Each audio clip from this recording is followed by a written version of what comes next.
کہتے ہیں کہ اللہ تعالیٰ نے ان سے جو انسانی صورت تھی وہ نکال لی اور ان کو بندر کی صورت جو نہیں وہ پہنا دی۔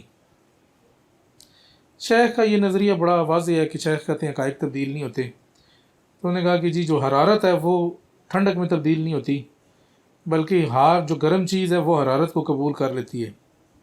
اور جب کسی گرم چیز سے حرارت واپس نکل جائے چیز سے اور وہ ٹھنڈی ہو جائے تو پھر ہم یہ کہتے ہیں جی یہ چیز ٹھنڈی ہوگی، لیکن وہ چیز تھی، حرارت ٹھنڈی نہیں ہوئی، حرارت ادھر ہی تھی۔ ہاں حرارت تو حرارت ہی رہے گی۔ وہ چیز جس نے گرمی قبول کی تھی، جیسا کہ وہ ہے کیا کہتے ہیں انگارے ہوتے ہیں، وہ جب آپ گرم ہوتے ہیں تو وہ آگ بن جاتے ہیں، لیکن وہ آگ تو نہیں ہے نا، انگارے ہیں، کیا ہوتے ہیں اس کے کوئلے کے جو ہوتے ہیں، کوئلہ انگارہ ہی ہوتا ہے وہ، جو انگارے جب وہ ٹھنڈے ہوتے ہیں تو واپس وہ اپنی صورت پہ آ جاتے ہیں، تو کہتے ہیں یہ آگ ٹھنڈی نہیں ہوئی،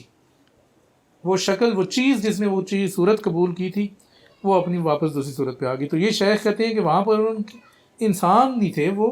لیکن ان کی صورت تو یہ نہیں کہ بگڑ کے وہ بن گئی، یہ نہیں ہے کہ گرمی بندر بن گئی، وہ نہیں تھا۔